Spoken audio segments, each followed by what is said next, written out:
complete void that seemed to swallow everything, the kind of darkness that makes you wonder if your eyes are even open. Silence pressed in, broken only by my own breathing. Each breath felt like a fight for life, each exhale a surrender to the dark. A voice, a whisper came from the darkness. It was faint, almost too quiet to hear, yet it sent chills down my spine. "You are already lost." The words echoed, bouncing around in my mind, leaving a trail of fear. The screen flickered, showing a skeleton-like building against storm clouds. St. Mercy Hospital. Once a place of healing, now a monument to decay. A place of healing, now a rotting corpse under a bruised sky. The air around it seemed to buzz with a sinister energy, as if the building itself was alive. "This is crazy, even for you, Jason." The words were filled with fear and frustration, a desperate attempt to bring some sense to the situation. Lucas muttered, his voice tight with worry. He'd always been the careful one, the voice of reason in our group. "Relax, man, it's just an abandoned building." Jason's voice was calm, almost too calm, as if he was trying to convince himself as much as Lucas. Jason, always up for a challenge, grinned. His eyes sparkled with reckless excitement, a spark that had gotten us into trouble many times. His eyes sparkled with reckless excitement. It was the look of someone who loved danger, who sought out the thrill of the unknown. He pushed open the rusted gate, the metal groaning like a death rattle. The sound echoed through the night, a haunting prelude to what lay ahead. "Guys, look at this place!" The excitement in the voice was clear, a stark contrast to the eerie surroundings. "This is gonna be epic!" The words hung in the air, a bold statement in the face of the unknown. Mia, phone already recording, pushed past him. She was always the one to capture every moment, no matter how scary. "Let's just stick together, okay?" The plea was a thin cover over the fear that gripped us all. "This place gives me the creeps." The words were a whisper, almost lost in the heavy silence of the night. Kayla, always the voice of reason, trailed behind. Her steps were careful, each one showing her unease. She had a bad feeling about this, and as we went deeper into the darkness, I couldn't shake the feeling that she might be right. Suddenly, a blood-curdling scream pierced the night, freezing us in our tracks. And then the whisper returned, louder this time, almost mocking. "You should have never come here." The air inside was thick with the smell of decay and something faintly sweet, like overripe fruit. It was as if the forest itself was holding its breath, waiting for something to happen. The silence was almost deafening, broken only by the occasional rustle of leaves underfoot. Dust motes danced in the weak beam of Mia's flashlight. The light flickered slightly, casting eerie shadows on the ground. It felt like the forest was alive, watching their every move. They walked down a corridor. Peeling paint revealed water-stained walls. The walls seemed to whisper secrets of the past, stories of those who had walked these halls before them. A gurney lay overturned, its leather cracked and split. It looked like it hadn't been touched in years, a relic of a forgotten time. John Doe admitted for... Jason stopped, picking up a faded chart. He trailed off, his voice hushed. The chart was old, the ink faded and barely legible. It was a glimpse into the past, a piece of history that had been left behind. "For what?" Mia leaned closer, her camera focused on the chart.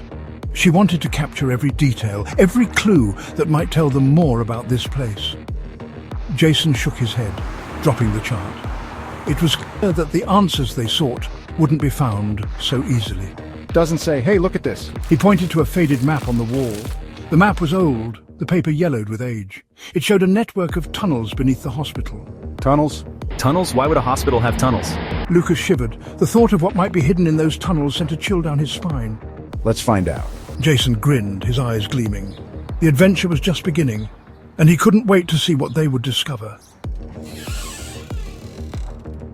The air grew noticeably colder as they approached the basement door. It was as if the very essence of the place was warning them to stay away. The mist swirled around their feet, adding an eerie touch to the already unsettling atmosphere. The metal was cold under Jason's hand. He could feel the chill seeping through his skin, sending shivers down his spine. The door felt like it hadn't been touched in years, its surface rough and unwelcoming. He threw his weight against it, the hinges screaming in protest. The sound echoed through the empty space, amplifying the sense of dread that hung in the air. It was as if the door itself was reluctant to let them in. The stench down here was overwhelming. It hit them like a physical force, making their eyes water and their stomachs churn. The smell was a mix of decay and dampness, a testament to the years of neglect. Musty, earthy, with an undercurrent of something putrid. It was the kind of smell that clung to your clothes and lingered in your nostrils long after you had left. The air was thick with it, making it hard to breathe. Do you ever get the feeling we're being watched? The question hung in the air, adding to the already palpable tension. They all felt it, the sensation of unseen eyes tracking their every move. Mia coughed, waving her hand in front of her face. The air was so thick with dust and mold that it was almost suffocating. She tried to clear her throat, but the oppressive atmosphere made it difficult. "What are you waiting for?" The urgency in his voice was clear. They couldn't afford to stand around any longer. Every second they hesitated felt like an eternity. Kayla whispered, her eyes darting around the darkness. She could feel the weight of the shadows pressing in on them, making her heart race. The darkness seemed to be alive, shifting and moving just beyond the edge of their vision. The tunnel yawned before them, swallowed by inky blackness. It was a void, an abyss that seemed to go on forever. The thought of stepping into it was terrifying, but they had no choice. The only sound was the drip, drip, drip of water. It was a haunting rhythm, a reminder of the passage of time in this forgotten place. Each drop echoed like a ghostly heartbeat, a steady metronome beat counting down the seconds. It was as if the tunnel itself was alive, marking the moments until something unspeakable happened. Come on, guys, what are you waiting for? The impatience in his voice was evident. They couldn't stand there forever, paralyzed by fear. They had to move forward, no matter how terrifying the unknown might be. Jason, undeterred, stepped into the darkness. His heart pounded in his chest, but he knew they had to keep going. The abyss awaited, and there was no turning back now. The tunnel was narrow, the walls rough-hewn stone. The air grew thick, heavy, making it difficult to breathe. Mia's flashlight flickered, casting grotesque shadows that danced and twisted. This is messed up even for you, Jason. Lucas gasped, his voice echoing strangely in the confined space. Suddenly, Kayla stopped. "Guys, the door..." They turned. The entrance to the tunnel, the doorway they had just walked through, was gone. In its place was a solid wall of stone, cold and impenetrable. Mia's hand flew to her mouth, stifling a scream. What's going on? This isn't possible! Panic tightened its grip. Their footsteps echoed in the darkness, bouncing off the walls in a distorted cacophony. "We're going in circles," Kayla cried, her voice high with panic. Lucas spun around, his eyes wide with terror. The tunnel, it's changing. It wasn't this narrow before. Mia, filming blindly, stumbled. When she looked up, her blood ran cold. Jason, who had been walking beside her, was gone. His shadow, which had stretched long and distorted on the tunnel wall, was gone. A low, guttural voice, barely audible above the pounding of their hearts, echoed around them. "You're already lost!" Mia's flashlight sputtered, plunging them into near darkness. The walls seemed to pulse around them, the air thick and hot like the breath of some monstrous thing. Then, through the darkness, a faint red glow. An exit sign, barely visible, flickered at the end of a narrow passage. There! Hope surged through her. They surged forward, but the tunnel seemed to stretch, the exit always just out of reach. The ground beneath their feet shifted, the stones grinding together like teeth. Jason grabbed Mia's hand, pulling her through a narrowing passage. With a deafening screech, they tumbled out onto cold, hard pavement. They lay gasping on the cold ground, the night air stinging their lungs. Across from them, the imposing facade of St. Mercy Hospital loomed, silent and watchful. What just happened? Lucas stammered, his voice shaking. Mia checked her phone. The screen was dark. She tried to turn it on, but it flickered erratically. The only illumination, a distorted image of the tunnel, the walls pulsing. And then, a voice, a whisper, coming from the phone's speaker. "You're already lost!" The screen went dark. Hey there, horror fans. Today I've got a spine-chilling tale that'll make you think twice about your friendly neighbors. This is the story of Ellie Ross and the vanishing neighbor. Let's dive in. Ellie Ross had just moved into her new apartment. It was small, cozy, but a bit outdated. She was busy unpacking when there was a knock at the door, much too soon for a visitor. Ellie frowned. "Who the?" she muttered. Opening the door, she found an elderly lady, Mrs. Holloway, standing there with a warm smile and a plate of cookies. "New neighbors should feel welcome," Mrs. Holloway said warmly. "I'm Mrs. Holloway, right across the hall." Ellie felt relieved and smiled back. "Oh, thanks. I'm Ellie." Mrs. Holloway studied her, just a bit too long. "You look like you belong here," she said. Ellie laughed awkwardly. Thanks?" As Mrs. Holloway turned to leave, the lights flickered. Fast forward to that night. Ellie was working on her laptop when she heard a rhythmic tap, tap, tap through the wall. Frustrated, she pressed her ear to the wall. Silence, then soft, muffled words. "Are you still there?" Mrs. Holloway's voice echoed through the wall. Ellie jumped back, startled. There was a knock at her front door. Ellie hesitated, her heart pounding. She reached for the doorknob, but something made her stop. What if it wasn't Mrs. Holloway? What if it was something else entirely?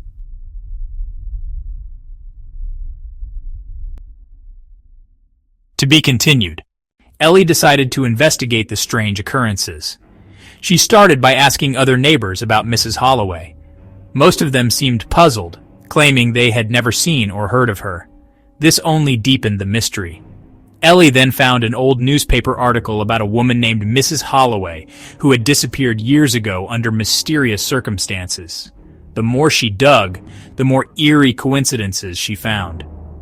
One night she decided to confront the source of the tapping. Armed with a flashlight, she ventured into the basement where the noise seemed to originate. The air was thick with tension as she descended the creaky stairs. Suddenly the lights went out, and she was plunged into darkness. Ellie's heart raced as she fumbled for her phone. Just as she turned on the flashlight, she saw a shadow move in the corner of her eye. She spun around, but there was nothing there. The tapping started again, louder and more insistent. She followed the sound to an old locked door. With trembling hands, she found a key hanging nearby and unlocked the door. Inside, she found a small, dusty room with old furniture and a single flickering light bulb. In the center of the room was a diary. Ellie picked it up and started reading.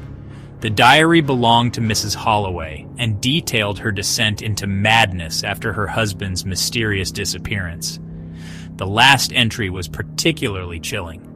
"He's still here, watching, waiting."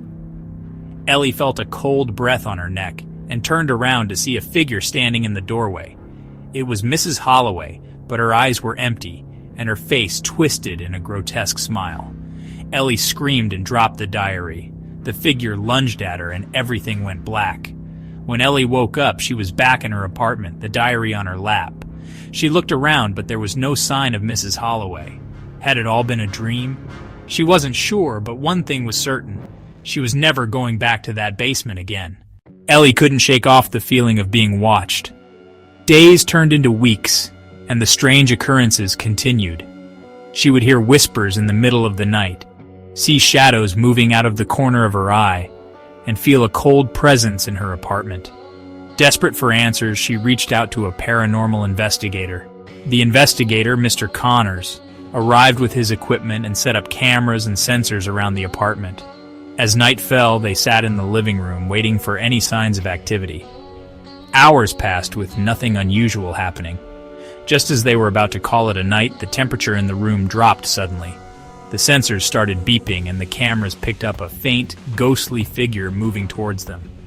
Mr. Connors tried to communicate with the spirit, asking it to reveal its identity. The figure stopped and pointed towards the basement. Ellie and Mr. Connors exchanged a nervous glance but decided to follow the lead. They descended into the basement, the air growing colder with each step. The figure led them to the same locked door Ellie had found before. This time the door was ajar. Inside, they found a hidden passageway leading to an underground tunnel. The walls were lined with old photographs and newspaper clippings about missing people, including Mrs. Holloway's husband. At the end of the tunnel, they found a small, hidden room. In the center of the room was a makeshift altar with candles and strange symbols drawn on the walls. On the altar was a photograph of Ellie. Suddenly, the candles flickered, and the ghostly figure appeared again. It was Mrs. Holloway, but she looked different, more human. She spoke in a soft, sorrowful voice, explaining that she had been trapped in the apartment for years, unable to move on because of the dark energy in the basement. She begged Ellie and Mr. Connors to help her break the curse. They agreed and performed a cleansing ritual, burning sage and reciting prayers. As they finished, the room filled with a bright light, and Mrs. Holloway's spirit was finally freed. Ellie felt a sense of relief wash over her.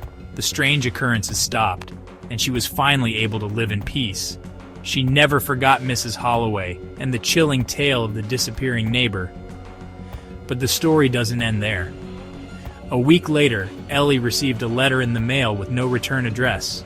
Inside was a single photograph of Mrs. Holloway, smiling warmly, with a note on the back that read, "Thank you for setting me free."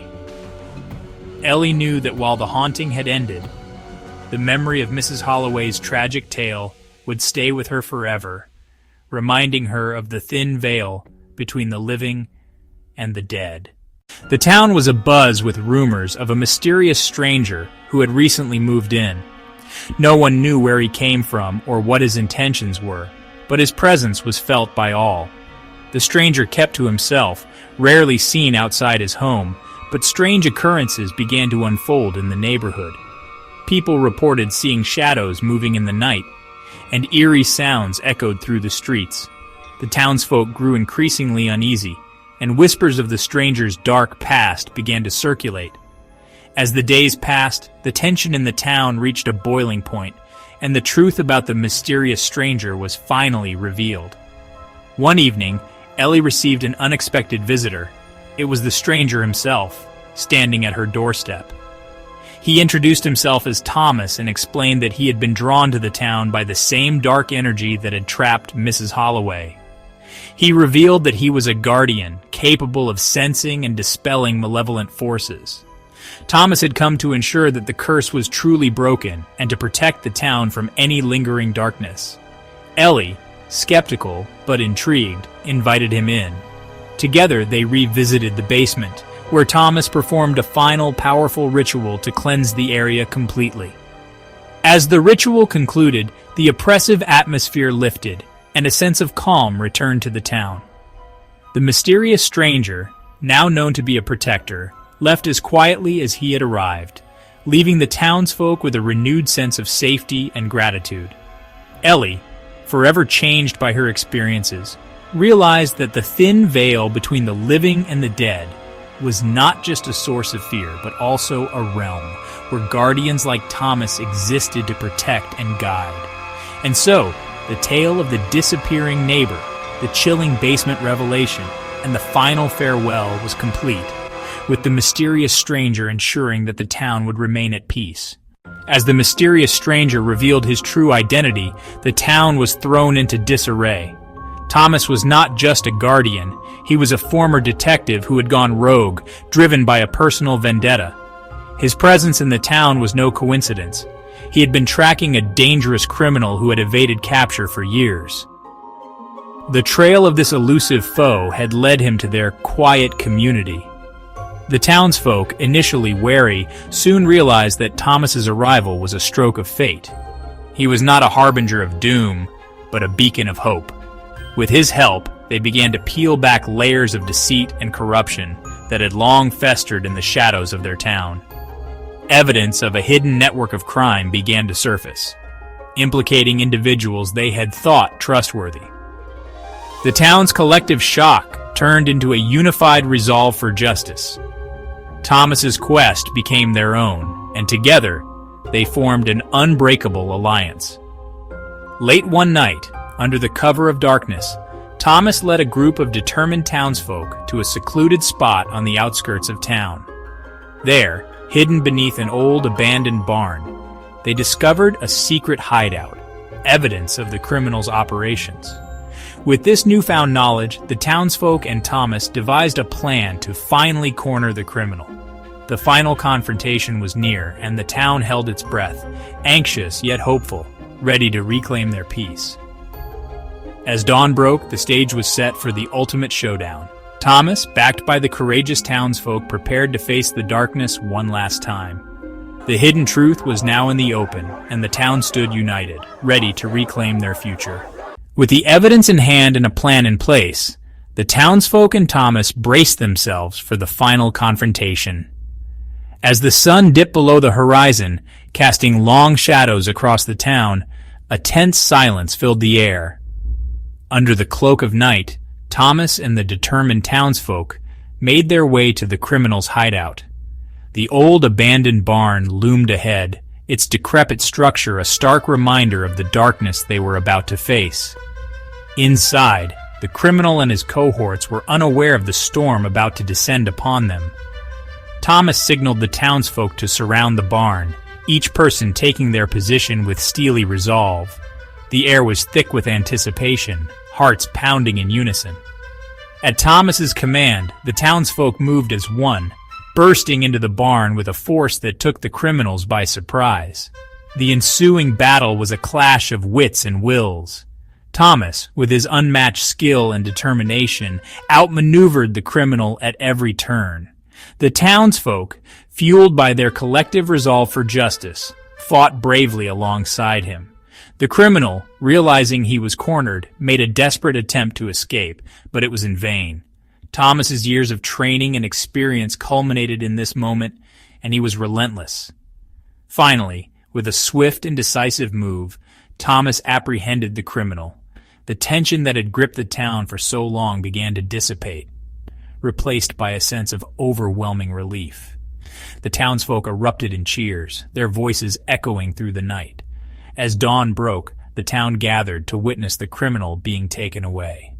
Thomas stood among them, his mission accomplished. The townsfolk, their faces etched with gratitude, bid him farewell. They knew their lives had been forever changed by his presence. Thomas's legacy lived on, a testament to the power of justice and the resilience of the human spirit. The town, once shrouded in darkness, now stood united in the light, ready to face whatever the future held.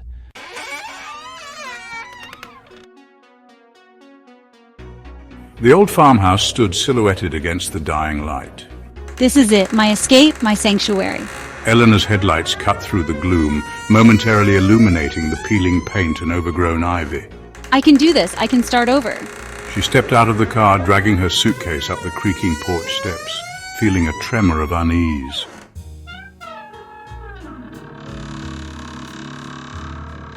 Days melted into an unsettling routine. I can make this place mine, I just need to keep busy. But the silence was always there, amplifying every creak and groan. It's just the house settling, nothing to worry about. Lying awake, she imagined footsteps and whispers. Calm down, Eleanor, it's all in your head. One evening, a faint scratching from the air vent sent shivers up her spine. What on earth is that?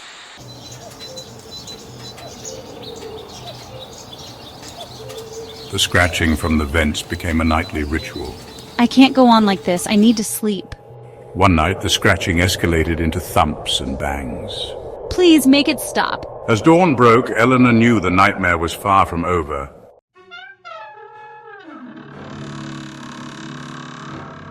The days that followed were a blur of anxiety. I have to stay strong, I can't let this break me. One evening, she felt a cold draft on her neck. What was that? She saw a fleeting shadow, sending adrenaline coursing through her veins. There's nothing here. But why do I feel like I'm being watched?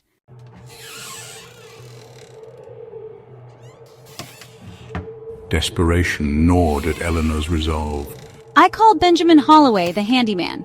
He arrived, his face etched with concern. Old houses play tricks on the mind, ma'am. His words were meant to reassure, but they only deepened her unease.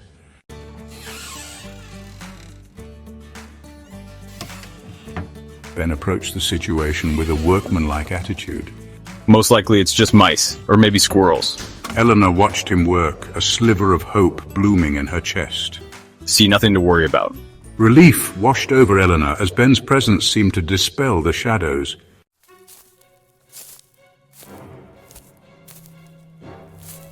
The scratching sounds returned, fainter but unsettling. One afternoon, I stumbled upon a loose floorboard. Beneath it, she discovered a small wooden box. A leather-bound notebook, its pages filled with grotesque sketches. Eleanor knew she had stumbled into something dark and malevolent.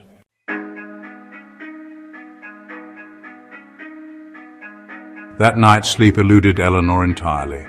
My phone rang, shattering the silence. The caller ID displayed an unknown number. Eleanor, I see you. The voice on the other end of the line had been real, and it had spoken with an intimacy that chilled her to the bone.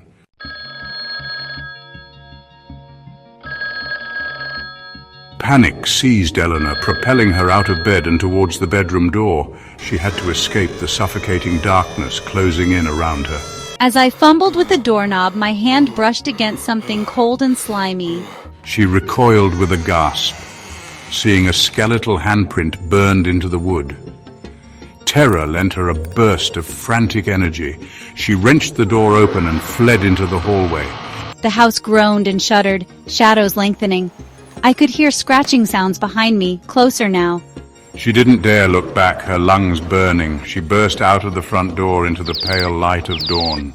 As I stumbled towards my car, I allowed myself a single glance back at the farmhouse. Silhouetted against the rising sun, she saw him, a tall, gaunt figure in the upstairs window.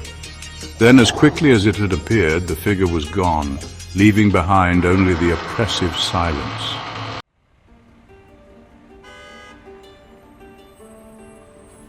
Back in the relative safety of her car, engine idling, Eleanor tried to convince herself it was all a bad dream. The handprint, the phone call, the figure in the window, all figments of a sleep-deprived, overactive imagination. But deep down, a cold knot of fear tightened in her stomach. Something wasn't right. She could feel it in her bones, a primal instinct screaming at her to run. Glancing at my phone, I noticed a new video file, time-stamped just minutes ago. Confused, I clicked on it. The footage was dark, grainy, filmed in a cramped, claustrophobic space. Her breath hitched as she recognized the air vent above her bed. This was no ordinary recording. This was taken from inside the vent. The camera panned slowly, revealing more of the dust-choked passage. Then a shape emerged from the darkness, a man, his face gaunt, his eyes wide and vacant, pressed against the vent slats. He was staring directly at the camera, at her. My blood ran cold. He was wearing my missing scarf. The video ended abruptly, leaving Eleanor gasping for air, her heart hammering against her ribs. This wasn't a nightmare. This was real. The man in the vents, the whispers, the phone call. It was all connected, and she was trapped in a nightmare of her own making.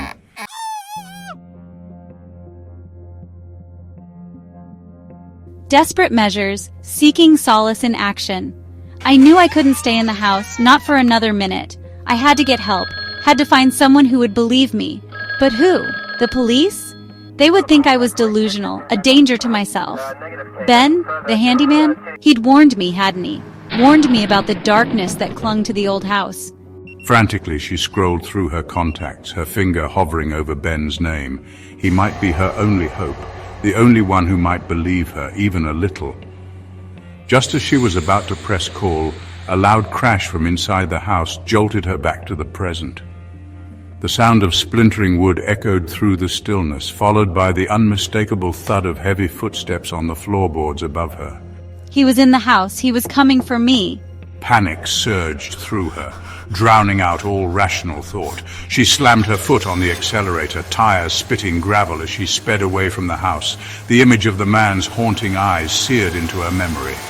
As she drove, the rising sun painting the sky in hues of orange and gold, a terrifying thought took root in her mind. He was watching me. He had been watching me all along. And now that he knew I had seen him, there was no escape.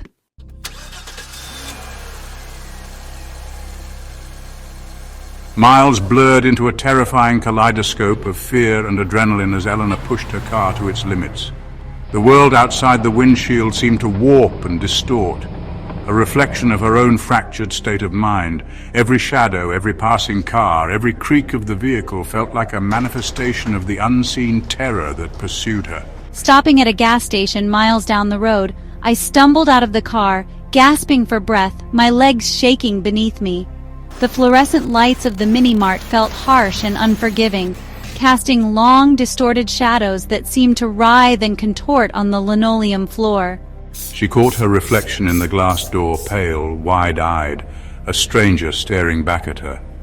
As she fumbled for her wallet, a chilling realization washed over her. I could still feel his gaze on me, burning into the back of my neck, as real and as palpable as a physical touch. He was here, somewhere in the shadows, watching me, toying with me, enjoying my terror. The walls between reality and nightmare were crumbling, and she was slipping through the cracks into a terrifying abyss of madness.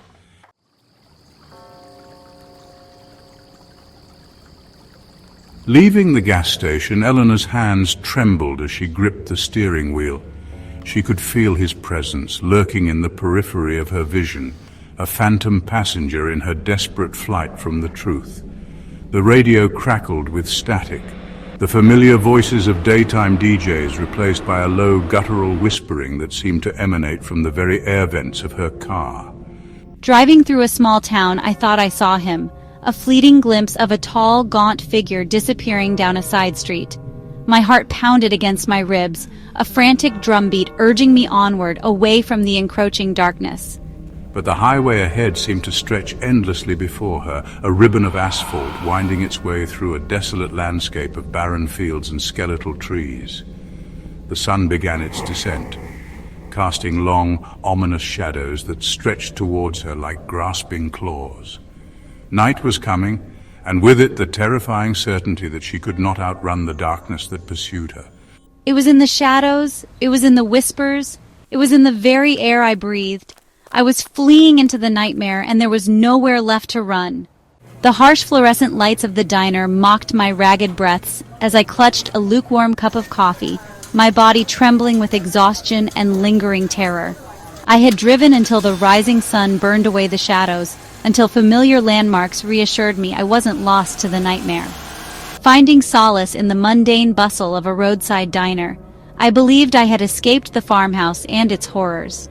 But the fear, a cold serpent, still coiled in my stomach, its scales glinting with the memory of the man's vacant eyes. I had escaped, but the shadows of the farmhouse stretched far beyond its walls, whispering doubts in my ear. Summoning courage, Eleanor recounted her ordeal to the police, her voice trembling, desperate to be heard, to be believed. But she saw the skepticism in their eyes, the subtle shift in their posture that spoke of disbelief. We will investigate, ma'am, we promise. Their words were meant to be reassuring, but they rang hollow in her ears. They promised to investigate, but their tone implied they were humoring her, expecting to find nothing but an old house and a lonely woman. And perhaps, a small voice whispered in her mind, that was all it was. Perhaps she was losing her grip on reality, her sanity unraveling like an old tapestry.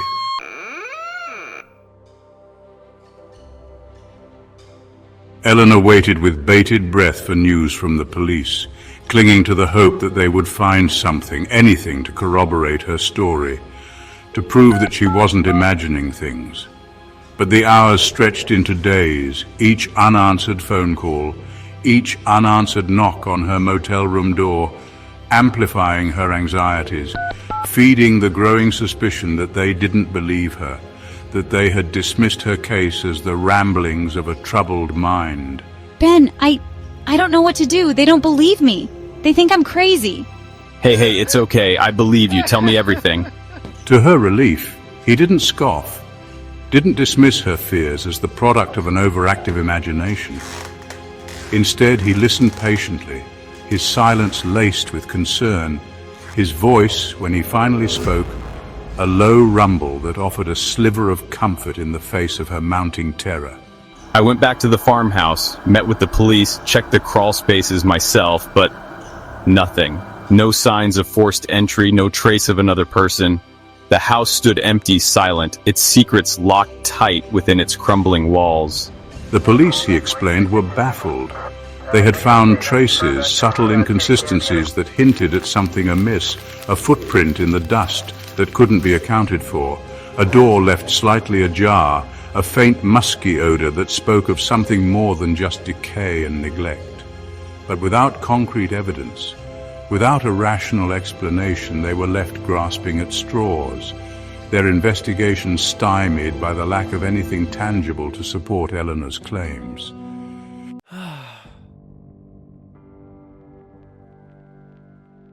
The lack of answers gnawed at Eleanor's sanity, fueling the insidious doubts that whispered in the dark corners of her mind. Was she losing her grip on reality? Her isolation was a terrifying possibility, a chilling echo of the whispers from the farmhouse. I keep replaying the events in my mind, searching for a logical explanation. But each time I think I've found an answer, a new detail shatters my fragile peace. Some horrors defy logic, rooted in a darkness beyond comprehension. The police closed the case with more questions than answers. The farmhouse, its secrets intact, stood as a testament to the horrors within its walls, a place of pilgrimage for the curious, drawn to its dark allure like moths to a flame. The farmhouse remains a haunted memory, a reminder of the fragility of sanity. I escaped its clutches, but the shadows linger, whispering doubts, reminding me that some scars are etched onto the soul.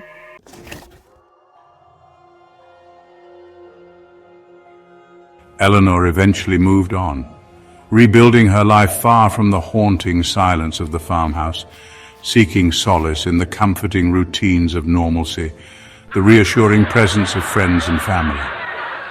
But the experience had changed her, had carved a permanent mark on her psyche, a chilling reminder that some things could not be unseen, some fears could not be outrun. I carry the memory of the farmhouse with me, a phantom limb that aches with the weight of unspoken truths and unanswered questions. The scratching sounds, the chilling phone call, the man's vacant eyes peering from the shadows. They haunt my dreams, my waking thoughts, a constant undercurrent of unease that colors my perception of the world. She learned to live with the fear, to compartmentalize it, to push it to the back of her mind where it couldn't consume her. But it was always there, lurking beneath the surface, a constant reminder that the world was a far stranger, far more terrifying place than she had ever imagined. And sometimes, in the stillness of the night, when the wind howls outside my window and the shadows dance in the corners of my room, I can almost hear the whispers again, faint and insidious, carried on the breeze like fallen leaves, whispering my name, reminding me that some doors once opened can never be truly closed, and some shadows once embraced will follow you forever. I bet you didn't know the air could hang so heavy. Silence followed. Dust motes danced. They moved. The house creaked. A shiver traced its way down my spine. I couldn't shake the feeling of being watched. It started subtly, a prickling at the back of my neck. As the sun dipped, the sensation intensified. Faces in old photographs stared back at me. Their eyes held a mixture of emotions, a flicker of something cold and unknowable. It was as if they were trying to warn me. The air grew heavy, oppressive. The silence pressed in on me. I felt a presence, unseen but undeniable. Then, a whisper.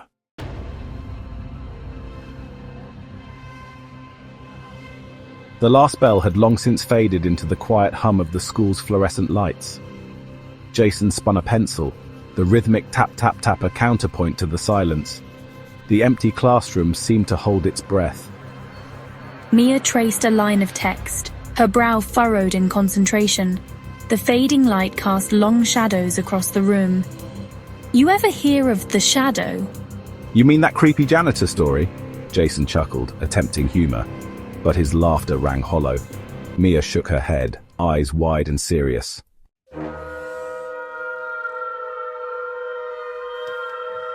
No, not him.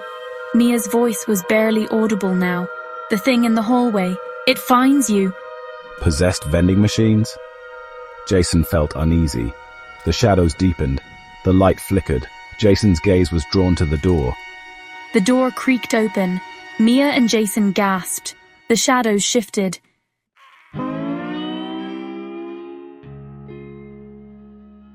Jason's breath caught. Did you see that? He whispered. Mia, eyes fixed on the doorway, didn't answer. At the edge of the light stood a shadow. The lights went out, plunging the room into darkness.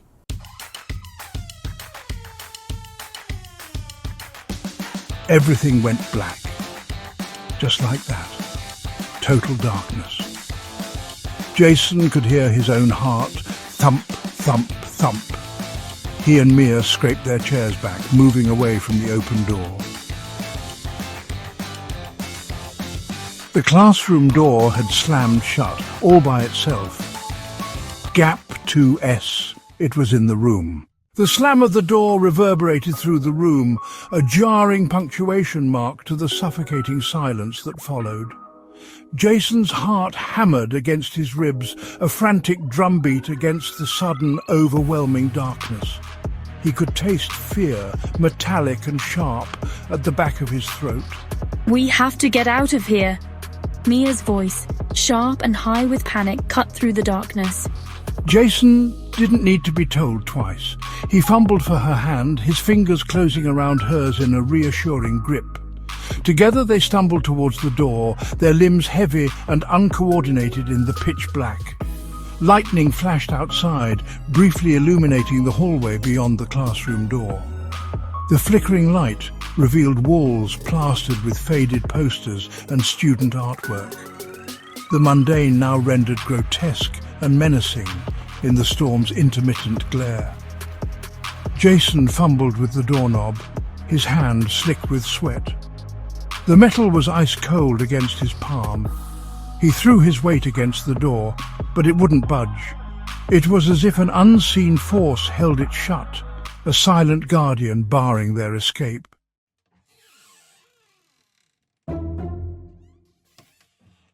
It's locked. Jason's voice was tight with panic. He threw himself against the door again, but it wouldn't give. Despair clawed at his mind. The window. Mia grabbed his arm. It was a way out. Jason scrambled back. He cursed as pain shot up his leg. Lightning illuminated the hallway. The shadows stretched across the floor. It was closer now. Run! Jason didn't hesitate. He grabbed Mia's hand and they raced down the hallway. The shadow pursued them.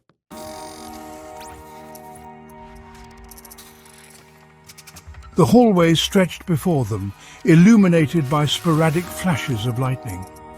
Jason's lungs burned, but he didn't dare slow down. He felt the shadow's presence, a wave of cold dread.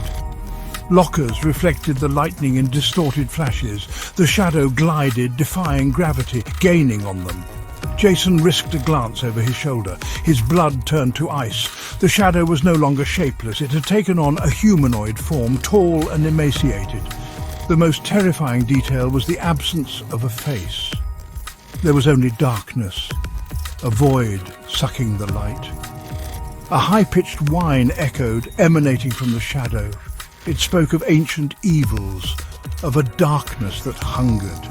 It craved their very essence.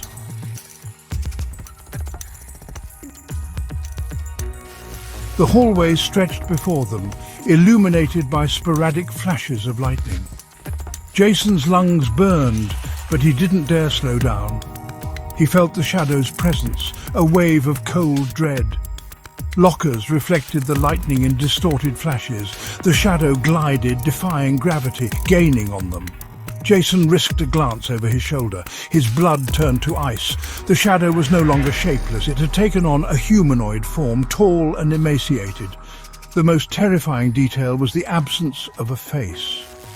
There was only darkness, a void sucking the light. A high-pitched whine echoed, emanating from the shadow. It spoke of ancient evils, of a darkness that hungered. It craved their very essence.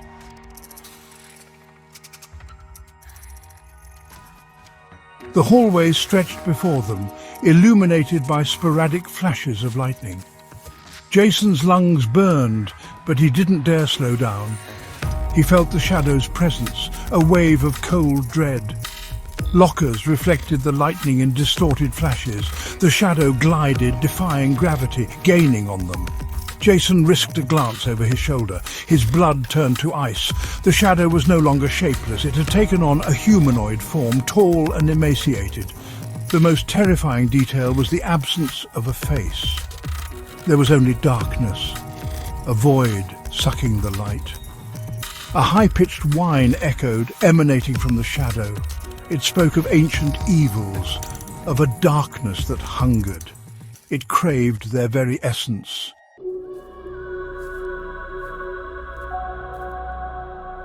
Mia stumbled beside him, her breath ragged. They couldn't outrun it. Jason spotted a door ajar, light spilling out. Hope flared. He steered Mia towards it, their hands clasped tightly. They burst through the door and slammed it shut. Jason threw his weight against the door as Mia fumbled with the lock. The shadows slammed against the door, jarring them. They were trapped, cornered, with a flimsy door and a flickering light bulb.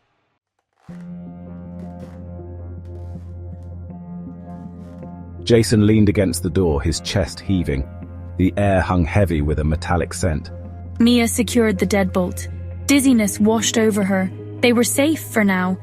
But the shadow, it was still out there.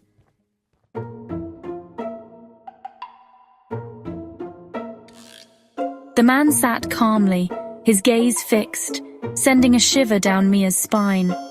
His wrinkled face spoke of years, but his eyes held sharp intelligence.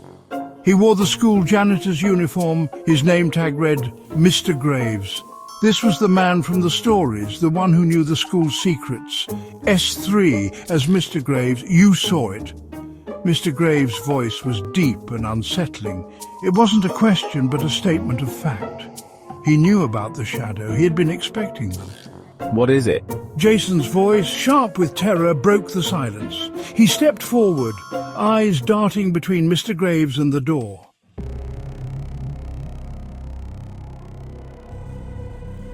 Mr. Graves leaned back, shadows playing on his face. S3, as Mr. Graves, something old, something that never belonged. He gestured to the monitors. Mia stepped closer, her breath catching. Shadows moved across the screens. They seemed more menacing. You knew, you didn't tell anyone. Mia's voice was a whisper. She couldn't believe Mr. Graves had known.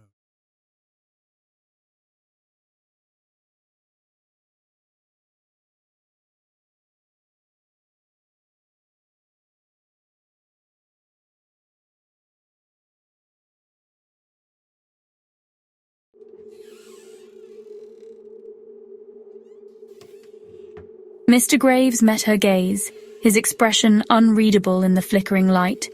S3 as Mr. Graves. No one listens, not until it's too late. He pulled out a heavy, rusted key. S3 as Mr. Graves. The basement. We can trap it. Are you with me? Mia looked from the key to Mr. Graves. They had no other choice. They were hunted by something ancient and evil. She took a deep breath. We're with you. It was time to face their fears. The steps leading down into the basement were narrow and steep, the wooden stairs creaking ominously beneath their weight. Mia gripped the rusted key in her hand, its cold metal offering a meager sense of security. The air grew colder as they descended, heavy with the smell of damp earth. Something ancient and metallic sent a shiver down her spine. Mr. Graves led the way, his flashlight cutting a narrow beam through the darkness. Jason followed close behind, his eyes darting nervously around the stairwell. His hand brushed against the rough stone wall. Where are we going? What's down here? He didn't really want to know the answer. What awaited them in the depths of the school basement? The old boiler room, it's been sealed off for years. Forgotten, most of it anyway. The steps leading down into the basement were narrow and steep, the wooden stairs creaking ominously beneath their weight. Mia gripped the rusted key in her hand, its cold metal offering a meager sense of security. The air grew colder as they descended, heavy with the smell of damp earth. Something ancient and metallic sent a shiver down her spine. Mr. Graves led the way, his flashlight cutting a narrow beam through the darkness. Jason followed close behind, his eyes darting nervously around the stairwell. His hand brushed against the rough stone wall. Where are we going? What's down here? He didn't really want to know the answer. What awaited them in the depths of the school basement? The old boiler room, it's been sealed off for years. Forgotten, most of it anyway. Why do so many people fear the unknown? Mr. Graves pushed open a heavy metal door, the hinges groaning in protest. The air was thick with the smell of rust and decay. Mia coughed, covering her mouth. The flashlight beam revealed a cavernous space filled with hulking shadows. Pipes snaked along the walls like monstrous tentacles. The floor was littered with debris. This place shouldn't exist. Her voice was barely audible above the drip, drip, drip of water. The air hung heavy, pregnant with a sense of wrongness. It doesn't, not anymore, not for us. He moved further into the room, his flashlight beam dancing across the walls.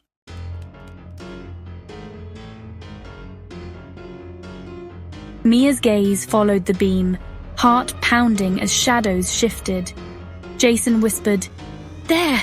pointing with a trembling finger. Mia nodded, breath catching. The shadow stood tall. It turned towards them, grotesque curiosity. The light! Mr. Graves roared. Mia slammed the switch. The lights flickered to life, bathing the room in harsh glare.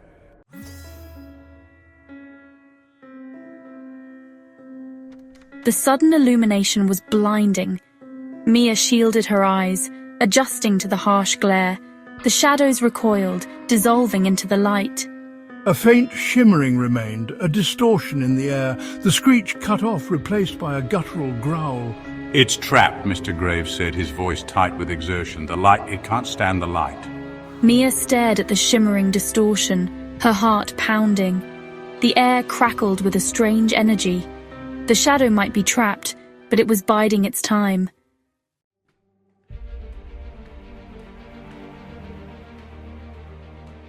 They made their way back to the janitor's closet in silence, the oppressive atmosphere clinging to them. The flickering lights cast long, distorted shadows that danced at the edges of their vision. Mr. Graves, pale and drawn, sank into his chair, his gaze fixed on the monitors. "Is it over?" Mia asked, her voice barely a whisper. For now, Mr. Graves replied, his voice heavy with weariness.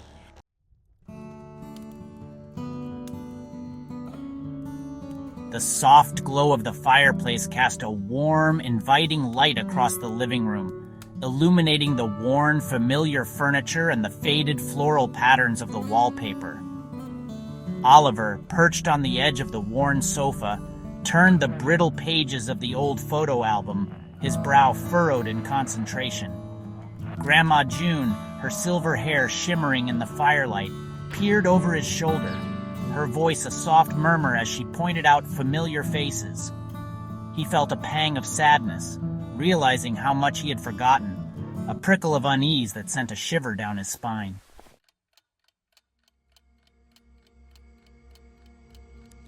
"You were such a sweet boy," Grandma June chuckled. "Always so full of energy." Her eyes twinkled.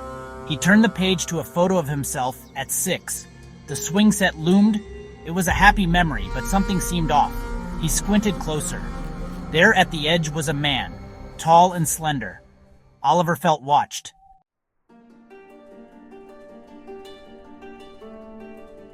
"Who's that?" Oliver asked, his voice barely a whisper. Grandma June peered at the image. She murmured. "I don't rightly recall. A neighbor, perhaps." Oliver wasn't convinced. He flipped through the pages, unease growing. The man, always in the background, appeared in photograph after photograph. In one photograph, the man stood just outside the back door. In another, he lurked at the edge of the crowd. "He's in all of these," Oliver said, his voice tight with dread. "Who is he, Grandma? Why is he always watching us?" "Grandma June, look at this. Do you see him?" Or maybe an old friend. But her words rang hollow to her own ears.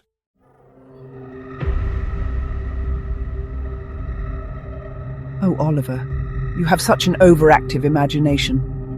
But even I can't deny this feeling." She flipped through the album, her gaze drawn to the blurred figure. His eyes seemed to follow her. With each photograph, the man got closer, the details of his face slowly resolving. At first he was a distant figure, but as the years progressed, he inched closer, more difficult to ignore. "It's strange," Grandma June murmured, tracing the man's form in the photograph. He stood behind a 10-year-old Oliver, his hand near the boy's shoulder.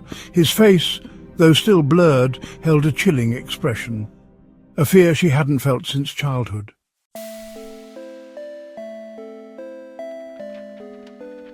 Oliver felt a cold dread. He pointed to the final photograph. It was a recent picture of Oliver. This wasn't here before. He whispered, barely audible. The spectral stalker was real.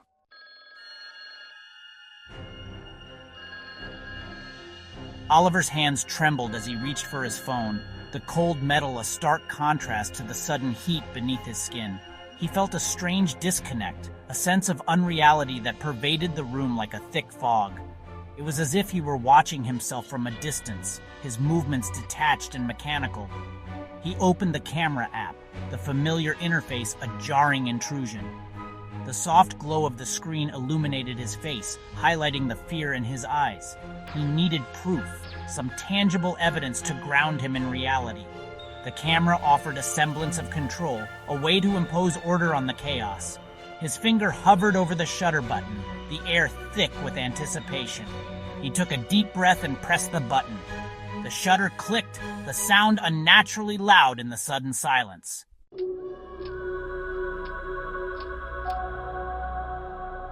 The photograph on his phone mirrored the album, but the man was gone.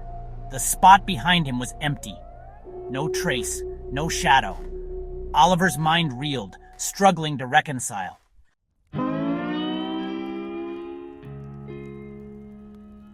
The room seemed to contract around me, the air growing heavy and oppressive, the comforting warmth of the fireplace replaced by an icy chill. I could feel my heart pounding in my chest, a frantic drumbeat against the silence. I couldn't shake the feeling that I was being watched. I needed to get out of the room, to escape the suffocating atmosphere.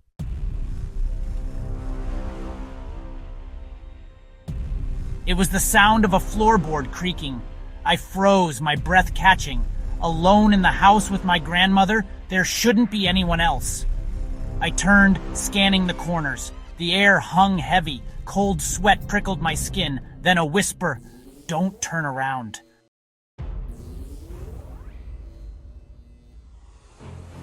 The words, spoken with eerie calmness, froze me.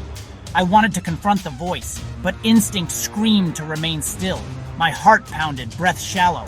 Cold breath on my neck sent shivers. Then, the unmistakable click of a camera.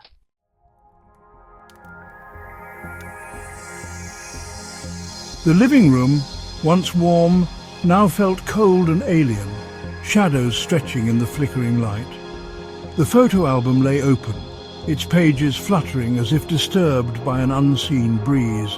A single Polaroid lay face down on the worn rug, evidence of the horror that had unfolded. As the last embers faded into darkness, a whisper echoed, a chilling reminder that some things are best left forgotten.